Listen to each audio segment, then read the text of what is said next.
जय हिंद साथियों, स्वागत है आपके अपने परिवार गांव की पाठशाला में। फ्रेंड्स, आज की इस वीडियो के माध्यम से हम लोग जो रिवीजन करने वाले हैं तो बीपीएससी घटना चक्र का जो पूर्वावलोकन आता है, तो आप सभी जानते हैं कि इसमें जितने भी बीपीएससी के प्रीवियस ईयर क्वेश्चन होते हैं उन सभी का डिटेल डिस्कशन के साथ दिया हुआ है। अगर बात करें फ्रेंड टीआरई एग्जाम के लिए, तो टीआरई एग्जाम के लिए आप सभी देखे होंगे, यदि आपने प्रीवियस ईयर पेपर बनाया होगा या प्रीवियस ईयर पेपर दिए होंगे तो आपको देखने को मिलेगा कि टीआरई 1, साथ ही साथ फ्रेंड्स टीआरई 2, यहाँ से आपको जो देखने को मिलेगा 70% क्वेश्चन इस बुक से डायरेक्ट आपको कॉपी पेस्ट हुए थे। यानी 70 से 80% क्वेश्चन इसी बुक से फ्रेंड्स आपको देखने को मिले थे। वो चाहे हिस्ट्री के हों, पॉलिटी के हों, मैथ के हों, आपको देखने को मिलेगा कि जो टीआरई 1 में है, टीआरई 2 में फ्रेंड्स यहाँ से मैथ के हूबहू यानी क्वेश्चंस को कॉपी पेस्ट करके आपको देखने को मिलेगा जो आए थे। यानी टीआरई 1, टीआरई 2 में यहाँ से बहुत सारे क्वेश्चन डायरेक्ट आपको देखने को मिले थे। तो इस वजह से बात करें फ्रेंड्स, इस बुक्स का रिवीजन करना काफ़ी इंपॉर्टेंट हो जाता है। यानी टीआरई एग्जामों के लिए अगर बात करें तो यह बुक एक ब्रह्मास्त्र है। एग्ज़ाम में बैठने पहले एक बार इस बुक को ज़रूर पढ़ के जाइएगा। अगर बात करते हैं फ्रेंड्स, हम लोगों ने जो अभी तक रिवीजन किया है तो आप सभी देखे होंगे कि पिछले वीडियो के माध्यम से फ्रेंड्स हमने जो साइंस का पोर्शन है उसके लगभग 100 क्वेश्चन को रिवीजन कर लिया था। आज के इस वीडियो के माध्यम से हम लोग जो 100 क्वेश्चन के आगे जो साइंस या बायोलॉजी के क्वेश्चन हैं उन सभी को हम लोग 1 बाय 1 करके डिटेल में डिस्कशन करते हुए चलेंगे। बात करते हैं फ्रेंड्स आज के इस वीडियो की। अगर बात करें फ्रेंड्स आज के इस क्वेश्चन नंबर 100 की, तो आपने देखा था, हालांकि इसका हमने डिटेल डिस्कशन कल कर दिया था, लेकिन आज 100 क्वेश्चन के आगे हम लोगों को करना है। तो बायोलॉजी के जितने भी क्वेश्चंस आपको देखने को मिलेंगे इस बुक में, तो उन सभी को आज हम इस वीडियो के माध्यम से कवर करने वाले हैं। अगर बात करें फ्रेंड्स 100 क्वेश्चन की, तो न्यूमोनिया एक संक्रमण है। तो आप सभी जानते हैं कि न्यूमोनिया एक फेफड़ों के द्वारा होता, यानी फेफड़ों में होने वाला एक संक्रमण है।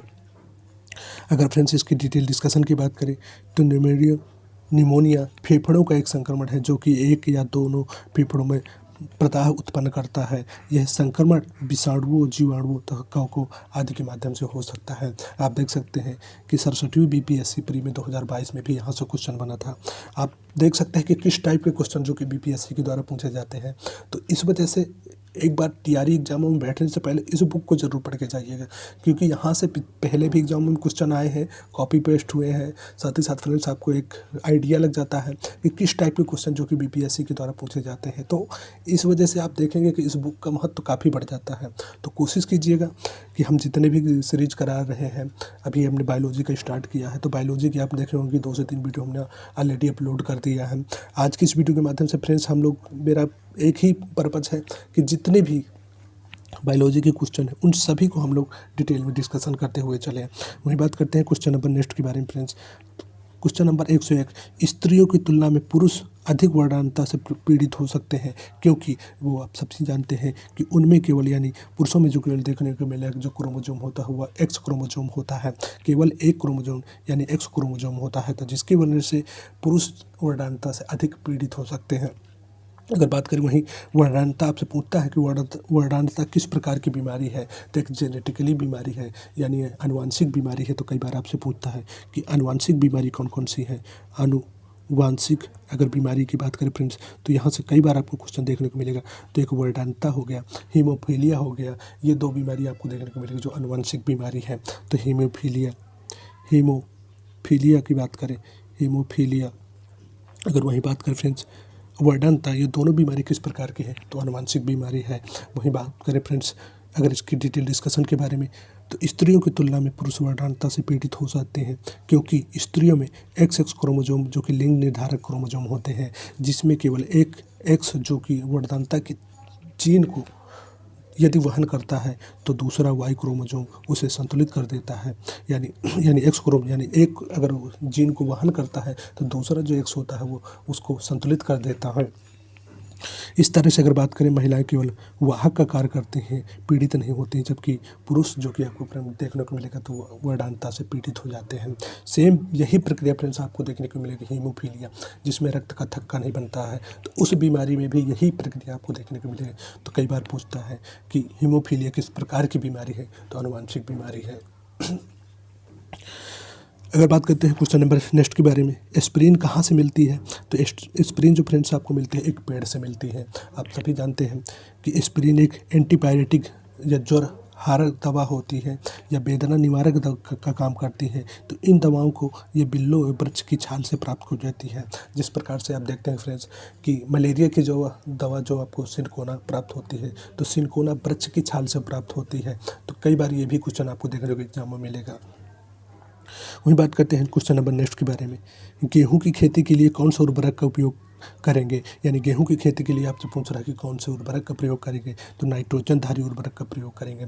अगर बात करें गेहूं की खेती के लिए नाइट्रोजन युक्त उर्वरक का प्रयोग किया जाता है, जो आपको देखने को मिले यूरिया में मिलता है। तो आपसे कई बार पूछता है कि यूरिया में कितनी % नाइट्रोजन पाई जाती है, तो अगर बात करें तो 46% नाइट्रोजन पाई जाती है। वहीं पूछा जाता है यूरिया का जो कि सूत्र कहता है, तो NH2CO होता है। तो ये भी कई बार आपको एग्जाम में पूछता है। यूरिया पहला संश्लेषित या बात करें निर्मित उर्वरक है जो कि प्रयोगशाला में बनाया गया था। तो कई बार आपको एक एग्जाम में क्वेश्चन पूछता है, तो इन चीज़ों को भी कोशिश कीजिएगा कि नोट करते चलिएगा, क्योंकि यहाँ से क्वेश्चन फ्रेंड्स आप देख सकते हैं। आप ये नहीं बता सकते कि BPSC ऐसे क्वेश्चन नहीं पूछता। आप देख सकते हैं कि 47वीं BPSC प्री में 2005 में यहाँ से क्वेश्चन पूछा गया था। तो BPSC ऐसे क्वेश्चन पूछता है। आप प्रीवियस ईयर जितने भी बनाएंगे तो आपको देखने को मिलेगा BPSC के द्वारा ऐसे क्वेश्चन पूछे जाते हैं। तो इस वजह से अगर BPSC मेन एग्जाम में पूछ सकता है, तो आप TRE एग्जामों में भी यहाँ से क्वेश्चन बनते हैं। TRE 1 TRE 2 में आप देख लीजिए, डायरेक्ट क्वेश्चन यहाँ पे से कॉपी पेस्ट हुए थे। मैथ के तो क्वेश्चन ऐसे कॉपी पेस्ट हुए थे फ्रेंड्स, आपको देखने को मिलेगा कि संख्याएं तक नहीं चेंज हुई थी। आप देखिएगा TRE 1 के पेपर उठा कर देख लीजिएगा, TRE 2 के पेपर उठा कर देख लीजिएगा, मैथ की संख्याएं तक नहीं चेंज हुई हैं। तो यहाँ से क्वेश्चन फ्रेंड्स आपको देखने को पहले भी मिले थे, आगे भी संभावना है कि क्वेश्चन देखने को मिल सकते हैं। तो कोशिश कीजिएगा इस बुक को ज़रूर पढ़ के जाइएगा। TRE एग्जाम में बैठने से पहले अगर बात करें तो ये बुक आपको ब्रह्मास्त्र साबित हो सकती है। यानी इस बुक से क्वेश्चन डायरेक्ट फंसते हैं, क्योंकि प्रीवियस ईयर है और किसी भी एग्ज़ाम के लिए प्रीवियस ईयर काफ़ी इंपॉर्टेंट हो जाते हैं। आप सभी जानते हैं कि अगर एग्ज़ाम की बेहतरीन तैयारी करनी है तो प्रीवियस ईयर ज़रूर बना कर जाइएगा। अब बात करते हैं क्वेश्चन पर। अगर क्वेश्चन की बात करें नेक्स्ट क्वेश्चन की में, क्लोरोफिल में कौन सा धातु पाया जाता है, तो आप सभी जानते हैं क्लोरोफिल में जो कि पाया जाता है मैग्नीशियम धातु पाया जाता है। ये अगर बात करें क्वेश्चन की तो UPPCH के द्वारा कई बार पूछा गया है। ये क्वेश्चन BPSC में देख सकते हैं कि पूछा गया है। तो यहाँ से क्वेश्चन बनने की संभावना बहुत ज़्यादा हो जाती है। तो इस वजह से फ्रेंड्स कोशिश कीजिएगा कि इन क्वेश्चन को ज़रूर बना लीजिएगा। अगर बात करते हैं क्लोरोफिल में, तो क्लोरोफिल में मैग्नीशियम आयन पाया जाता है, जो क्लोरोफिल पौधों की उपस्थिति में हरे प्रकाश संश्लेषण वर्धक पिगमेंट है। यह प्रकाश ऊर्जा को प्रकाश संश्लेषण क्रिया के माध्यम से रासायनिक ऊर्जा में बदलने की प्रक्रिया की शुरुआत करता है। वहीं बात करते हैं पौधों एवं पेड़ों का खाना तैयार करने की प्रक्रिया कहलाती है। तो पौधों एवं पेड़ों का खाना तैयार करने की प्रक्रिया क्या कहलाती है, तो आप सभी जानते हैं फोटोसिंथेसिस कहलाती है। यानी जिसे प्रकाश संश्लेषण कहें या फोटोसिंथेसिस कहें। बात करें डिटेल डिस्कशन के बारे में, हरे पादप स्वपोषी होते हैं एवं प्रकाश संश्लेषण या फोटोसिंथेसिस क्रिया द्वारा खाद्य संश्लेषण करते हैं। प्रकाश संश्लेषण से अभिप्राय प्रकाश की सहायता से खाद्य का संश्लेषण। यह एक ऐसी प्रक्रिया है जिसमें खाद्य पदार्थ सूर्य के प्रकाश या पराबैंगनी क्लोरोफिल जो कि CO2 एवं O2 का उपयोग करके खाद्य संश्लेषण करते हैं। पिछले वीडियो के माध्यम से फ्रेंड्स भी हमने इस प्रक्रिया को आपको समझाया था कि 6CO2 12H2O प्रकाश और पराबैंगनी की उपस्थिति में ग्लूकोज तथा O2 का निर्माण होता है। तो आप यहाँ से भी इस चीज़ को समझ सकते हैं। बात करते हैं नेक्स्ट क्वेश्चन के बारे में, तो कीट बच्ची पौधे मिट्टी में किसकी कमी से उगते हैं, तो नाइट्रोजन की कमी से उगते हैं। कई बार ये क्वेश्चन आपको देखने को मिलेगा। तो बहुत बार यहाँ से 2022 प्री में यहाँ से क्वेश्चन बना था।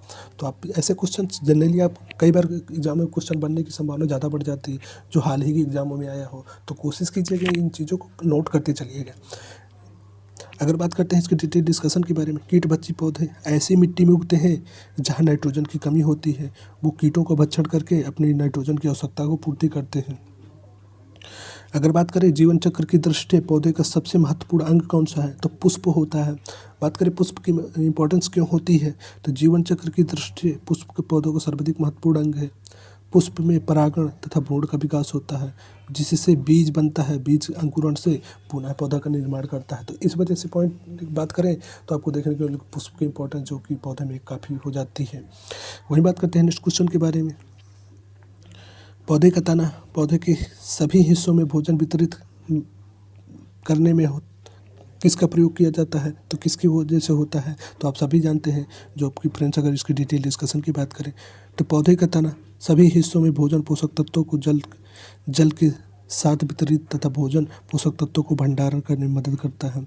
यह पौधे की पत्तियों, फूलों एवं फलों का सहारा देने के लिए उपयोग में लाया जाता है। तो आपको देखने को मिलेगा फ्रेंड्स, जो कि इसका जो सही हो जाएगा विकल्प नंबर ई इस प्रश्न का सही उत्तर हो जाएगा। वही बात करते हैं फ्रेंड्स नेक्स्ट क्वेश्चन के बारे में। सबसे लंबा जीवित वृक्ष कौन से है, तो अगर बात करें सबसे लंबा जीवित वृक्ष की तो सिकोया है। कई बार आपसे एग्जाम में पूछा जाता है, बीपीएससी के द्वारा भी देख लीजिए फ्रेंड्स, यहाँ से क्वेश्चन पूछा गया था। अगर बात करें सबसे बड़ा वृक्ष तो रेडवुड कहे या सिकोया सिम्पेरियंस कहे या सिकोया कहे, जिसकी लंबाई की बार कई बार पूछता है सिकोया की लंबाई कितनी होती है, तो 115 मीटर होती है। वहीं आपसे पूछता है कि सबसे लंबा है तो सबसे छोटा वृक्ष कौन सा है, तो बुल्फिया का होता है, जो कि एंजियोस्पर्म एक प्लांट्स है, एंजियोस्पर्म प्लांट्स है जिस बुल्फिया उसका होता है। तो आपसे पूछता है, जैसे अगर लंबा पूछ सका तो छोटा भी पूछ सकता है, तो इन चीज़ को दोनों को नोट कर लीजिएगा। वहीं बात करते हैं नेक्स्ट क्वेश्चन में, एस्पिरिन है तो एस्पिरिन क्या है, तो एंटीपायरेटिक है। कई बार यहाँ से क्वेश्चन आपको देखने को मिलेगा। वही बात करते हैं नेक्स्ट क्वेश्चन के बारे में, किस वनस्पति खाद्य में अधिकतम प्रोटीन होता है, तो आपसे क्वेश्चन पूछ रहा है कि किस वनस्पति या खाद्य पदार्थ में सर्वाधिक मात्रा में आपको देखने को मिलेगा प्रोटीन पाई जाती है, तो सोयाबीन में पाई जाती है। आप सभी जानते हैं कि लगभग 38 से 42% जो कि सोयाबीन में प्रोटीन होता है। तो आपसे ये भी क्वेश्चन पूछता है कि सोयाबीन में कितने % प्रोटीन पाई जाती है, तो 38 से 42% पाई जाती है। अगर बात करते हैं फ्रेंड्स नेक्स्ट क्वेश्चन के बारे में, तना काठ आमतौर से किस प्रवर्धन के लिए प्रयोग किया जाता है, तो यानी तने का किसका प्रयोग प्रवर्धन के लिए किया जाता है, तो कौन सी फसल में किया जाता है, तो गन्ना। आप सभी जानते हैं कि गन्ना की फसल के लिए जो किया जाता है, गन्ने की पेड़ी तैयार करने के लिए या गन्ना तैयार करने के जो कि बीज का उपयोग किया जाता है, तो वो होता है तने का ही प्रयोग किया जाता है। गन्ना का कायिक प्रवर्धन यानी आप सभी जानते हैं कि वनस्पति प्रवर्धन किया जाता है, डाली, कलम या पेड़ी द्वारा होता है, लेकिन हर मुड़ी फसल के साथ साथ उपज पर हर बार घटती जाती है और इसलिए 3 या 4 वर्ष बाद ताजी डाली कलियों का पुनः रोपण करना पड़ता है। संसार का सबसे बड़ा पुष्प कौन सा है, ये आप देख सकते हैं कि बीपीएससी के द्वारा यहाँ से क्वेश्चन पूछा गया है। तो संसार का सबसे बड़ा पुष्प रेफलेसिया का है। तो कई बार आपसे एग्जाम में पूछता है कि संसार का सबसे बड़ा जो कि फूल कौन सा है, पुष्प कौन सा है, तो रेफलेसिया का है, यानी विकल्प नंबर बी इस प्रश्न का सही हो जाएगा।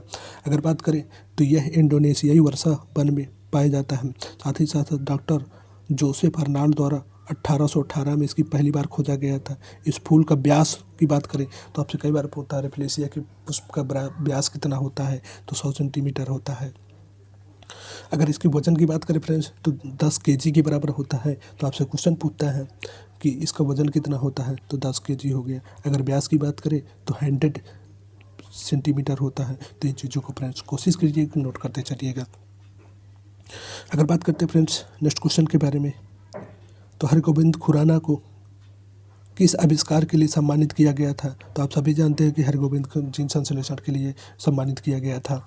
अगर बात करें हरगोबिंद से संबंधित कुछ फैक्ट के बारे में, तो हरगोबिंद खुराना को जीन संश्लेषण के लिए 1968 में चिकित्सा का नोबेल पुरस्कार दिया गया था, जिन्होंने अपनी खोज से आनुवंशिक कोड की संख्या या व्याख्या और प्रोटीन संश्लेषण में भूमिका का पता लगाया था।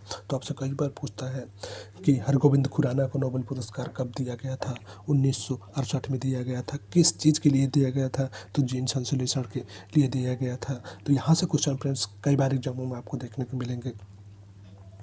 वही बात करते हैं नेक्स्ट क्वेश्चन के बारे में, डॉक्टरों द्वारा एनेस्थीसिया के रूप में प्रयोग होने वाली हास्य गैस कौन सी है, तो आपकी अगर बात करें फ्रेंड्स तो नाइट्रस ऑक्साइड है। वही बात करते हैं नेक्स्ट क्वेश्चन में, तो आर्क्योप्टेरिस है। तो आर्क्योप्टेरिस क्या है, तो आप सभी जानते हैं तो जुरासिक युग का पुरातन पक्षी कहलाता है।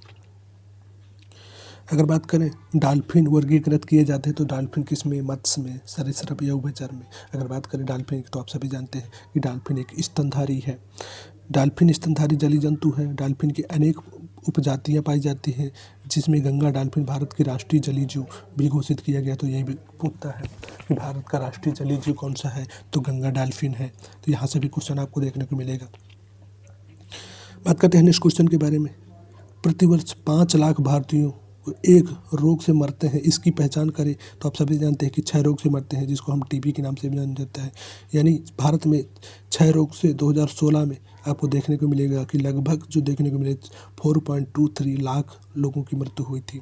6 रोग का कारण कई बार आपसे पूछता है कि 6 रोग का है या टीबी किसके कारण होता है, तो माइक्रोबैक्टीरियम ट्यूबरकुलोसिस की वजह से होता है। 6 रोग से मनुष्य का फेफड़ा प्रभावित होता है। जिस प्रकार आपने देखा था कि निमोनिया से भी किस संक्रमण होता है, तो निमोनिया में जो फेफड़ों को संक्रमण होता है, सेम वैसा ही आपको देखने को मिलेगा कि टीबी में भी जो प्रभावित अंग होता है तो कौन सा होता है, तो यही पूछता है कि टीबी के द्वारा प्रभावित अंग कौन सा है, तो फेफड़ा होता है। रात के समय यह सलाह दी जाती है कि पेड़ के नीचे न सोएं, क्योंकि पेड़ कई बार पूछता है आपसे यहाँ से क्वेश्चन, तो रात में हानिकारक फ्रेंड्स आपको कार्बन डाइऑक्साइड मुक्त करते हैं। जो पेड़ों के द्वारा कार्बन डाइऑक्साइड को मुक्त किया जाता है, तो इसकी वजह से सलाह दी जाती है कि पेड़ों के नीचे ना सोएं। अगर बात करें फ्रेंड्स नेक्स्ट क्वेश्चन के बारे में, मनुष्य निम्न में सबसे मीठी चीनी है, तो किस में सबसे मीठी, तो फ्रक्टोज में पाई जाती है। सबसे मीठी चीनी फ्रुक्टोज होती है। आप सभी जानते हैं फ्रुक्टोज एक प्राकृतिक मोनोसेकेराइड है जो लगभग सभी फलों, शहद और सब्जियों में पाया जाता है। फ्रुक्टोज का अणु सूत्र आप जा सकते हैं C6H12O6 होता है। यह प्रकृति में पाई जाने वाली सबसे मीठी शर्करा। तो आपसे पूछता है नेचुरली सबसे मीठी शर्करा कौन सी है, तो फ्रुक्टोज हो जाती है। शर्कराओं की सबसे मीठी है तो आप सब जानते हैं फ्रुक्टोज है। अगर बात करें कड़वाहट के लिए मानव जीव का संवेदनशील क्षेत्र कौन सा है, तो आपसे पूछता है तो आप सभी बताएंगे तो पीछे का भाग होता है। मानव जीव का अग्रभाग मीठे का अग्र जो छोर होता है तो मीठा का आप देखते हैं कि मीठे का जो स्वाद बताता है। पश्च भाग कड़वे का बताता है, पार्श्व भाग खट्टे का बताता है, अग्र छोर किनारे नमकीन स्वादों को बताता है। तो आप फ्रेंड्स यहाँ से देख सकते हैं कि क्वेश्चन कई बार एग्जाम में पूछता है। बात करते हैं मटर पौधा है, तो किस प्रकार का मटर पौधा है, तो एक साग है यानी सब्जी के कुल का पौधा है। बात करें मटर कुल का तो द्विबीजपत्री पौधा, तो यही पूछता है कि द्विबीजपत्री एग्जाम्पल कौन कौन से हैं, तो मटर हो गया। यह रबी की फसल है। स्वर्णरेखा, अपर्णा, पारस, अंबिका इसकी प्रमुख प्रजाति है। तो आपसे पूछता है कि स्वर्णरेखा किसकी प्रजाति है, तो अगर बात करें तो मटर की प्रजाति है। अपर्णा किसकी प्रजाति है, तो मटर की प्रजाति है। अंबिका किसकी प्रजाति है, तो मटर की प्रजाति है। फ्रेंड्स ऐसे भी क्वेश्चन आपको एग्जामों में देखने को मिल सकते हैं। बात करते हैं नेक्स्ट क्वेश्चन के बारे में। फलियाँ अत्यधिक पौष्टिक होती हैं क्योंकि उनमें प्रचुर मात्रा में क्या होता है, तो फलियाँ अधिक मात्रा में प्रचुर होती है तो उनमें किस वजह से होती है, तो आपसे यही क्वेश्चन पूछ रहा है। तो अगर बात करें फलियों के बारे में तो आप सभी जानते हैं जो फलियाँ प्रचुर मात्रा में किसका स्रोत होती है, तो जो फलियाँ जो स्रोत होती हैं प्रचुर मात्रा प्रोटीन पाई जाती है।